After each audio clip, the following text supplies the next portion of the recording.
Hello friends, welcome to our channel Mechanical Motivator. Now we are going to see a problem on development of surface.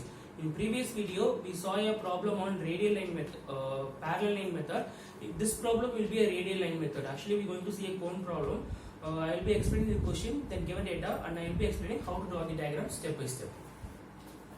A cone of base 60 mm diameter. So we are going to draw a diagram would be a cone. So circle will be our base diagram. So diameter of the circle is 60 mm and axis is 70 mm long. So axis of the cone will be 70 mm with its base on HP. So the cone is resting on HP means so in top view we can see the circular shape of the cone. So cone true shape would be seen from the top view. Next thing is it is cut by a section plane perpendicular to both HP and BP. So what we are going to do, instead of giving an angle, what I said is the cutting plane would be cutting perpendicular to both HP as well as BP. And one more thing is, it will be passing to the cone 10 mm to the left of the axis. So after drawing the front view, for 10 mm to the left of the axis, we would be drawing the cutting plane. And develop the lateral surface of a truncated solid. So we need to concentrate on cutting plane. It should be perpendicular and it should be 10 mm to the left of the axis. First step is we need to draw the reference line. So you have to name XY and you have to write EP HP. Next thing is we know very well the cone is resting on HP. So we need to draw the circle on HP. So true shape of the cone would be seen only from the top view. So you need to draw a circle. Take your compass. Measure a radius as 30 mm. So diameter 60 means radius is 30 mm. Keep a center and draw a circle. See to it that the circle should not touch the reference line. You have to leave a minimum of 1 centimeter. Since I don't have space, actually I need to draw a bigger diagram here. So that's why I just drawn much lower for the reference line. Okay, when you draw, you will be having an A3 sheet, right? So you will be having plenty of spaces. So you have to leave a minimum of 2 or 3 centimeters so that it will be looking good. And naming you know very well. You have to name like A, B, C. You have to divide the circle into 8 equal parts. Draw the circle, divide into 8 equal parts and name as it is in alphabet of A, B, C, D order. So A, B, C, D, E, F, G, H. Next thing is we will be drawing the front view of the cone. So front view would be a triangle and we have to give preference for axis. Next step is we need to draw the front view. So okay, front view would be a triangle, right? So you just keep your scale here and mark the point A dash. So H means we'll be getting a point here. If G means we'll be getting the axis here, and F means D and F will be lying here, and E will be lying here. So naming is when you see from front view, you can see A. So A dash. You can see B, but you can't see H. So B dash bracket H dash. B dash bracket H dash. You can see C dash, but you can't see G dash. Okay, so bracket G dash. You can see D, but you can't see F. So D dash bracket F dash. E dash you can see. They clearly gave that height axis height is 70 mm, right? So you can keep like this. So axis height would be 70 mm. So from here, okay, just from here, the axis height would be 70 mm. You can keep your point as O dash. Okay. So dimensioning, we need to dimension the axis height, and after that we can join all the edges. So axis line should be a thin chain, a long dash, a short dash, a long dash, a short dash. Next thing we need to draw a cutting plane. So cutting plane should be 10 mm to the left of the axis. So if this is the axis means it will be lying 10 mm to the left of it. So we need to draw a cutting plane. It should be perpendicular to both HP as well as BP. So one more thing they said is the cutting plane is 10 mm to the left of the axis. See, this is the axis means the cutting plane would be 10 mm away from the axis. Just see here, you can draw a line above. Okay, you can draw a line for imaginary line. From here, you have to keep 10 mm, 1 centimeter, 10 mm. You keep a point, and also from the axis 10 mm. So you can, if you join a straight line, it is nothing but the cutting plane. Okay, so cutting plane should be 10 mm away from the axis. So from here 10 mm, here 10 mm means you will be getting exactly the cutting plane would be parallel to the axis, and it will be 10 mm away from it. So see here cutting points. So O dash. So this is O dash. So O dash to A dash we are having one cutting point. O dash to B dash one cutting point. O dash to H dash another cutting point. If you are having two edges means you will be getting two cutting point. If you are having one edge means you will be getting only one cutting point. You have to name like see. Naming the cutting point should be 1 dash, 2 dash, 3 dash, bracket 4 dash, bracket 5 dash. So here we will be getting two cutting point, and base is cutting. So there we will be getting two cutting points.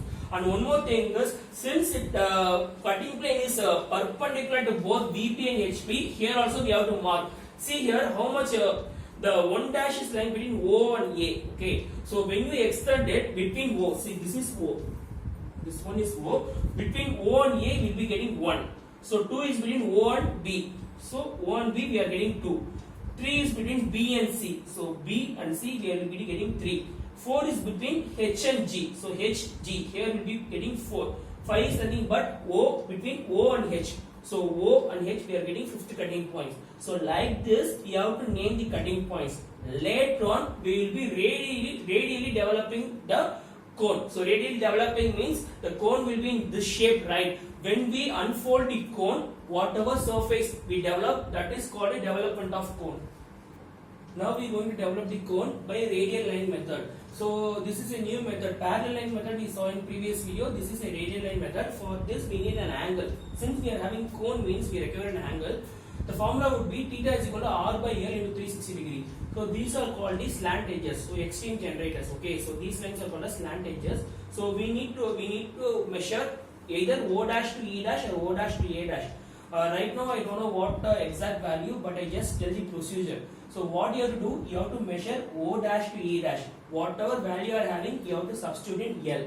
R is 30. Diameter 60 means R will be 30. So 30 divided by whatever length you are having, you have to put it into 360. You will be getting some angle. Okay, you will be getting some angle. So initially what you will be doing is you can keep anywhere. See, try to draw this develop the surface somewhat away from the reference line. So you can keep a point anywhere. You can at top you can keep a point O, and you know very well the length slant edge length. Okay, so for that you have to draw a line. O to A would be the slant length of the slant edge. Okay, so O to A you will be drawing with the exact dimension. So keeping OA as your base, you have to keep your protected here, and whatever angle you got, you have to draw. Okay, for the next line. So see here, this line you got right. So OA. So this line, the angle, whatever angle you are getting would be whatever you calculated here. For example, if you calculate 144 degree means for 144 degree you have to draw OA. So length will be same. Okay. So just for length also will be same. Okay. So try to extend it to certain distance. See, listen, this line you know very well, the slant edge length. Okay, you have drawn OA.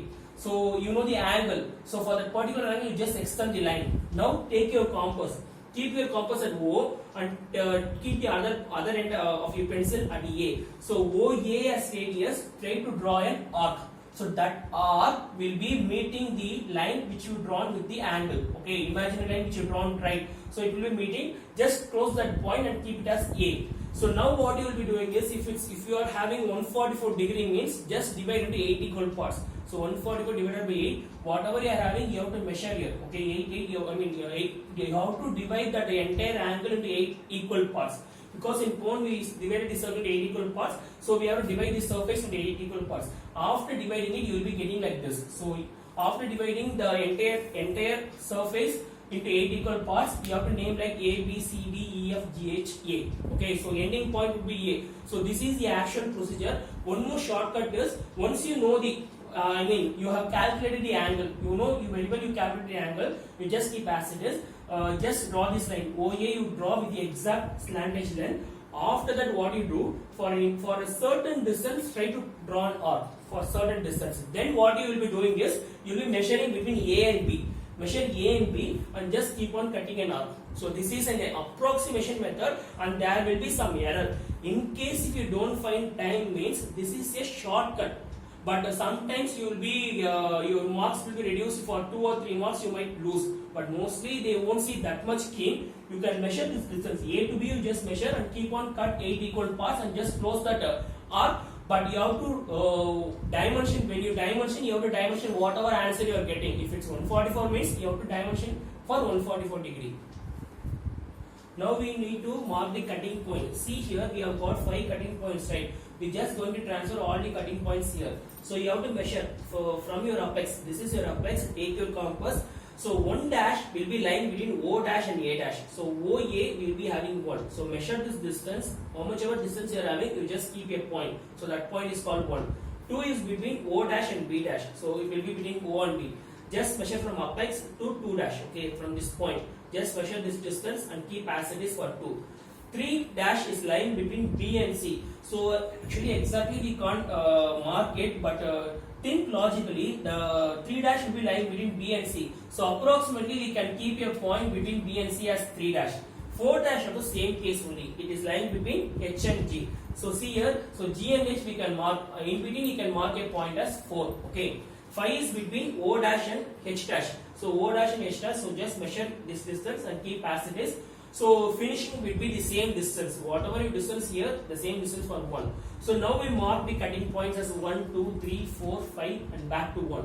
So now we mark the cutting points, right? So after cutting it, when we develop the surface, we have to join all the surfaces. Okay. So all the cutting points we have to join from 1 till it ends at O. So like this. So O to 1, 1 to 2, 2 to 3, 3 to 4, 4 to 5, 5 to 1 and back to O.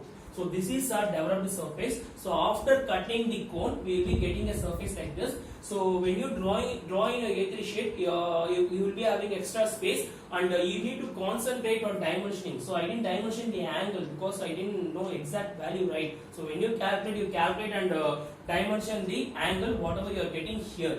Next thing is you have to dimension 10 mm. So it's 10 mm away from the axis, left of the axis. 70 mm you need to dimension, and 5 is diameter simple, 560. And height of the deck should be, title should be development of cone. Development of cone, height of the deck should be 10 mm, and all dimensions are in mm and scale 1:1. The height of the deck should be 5 mm.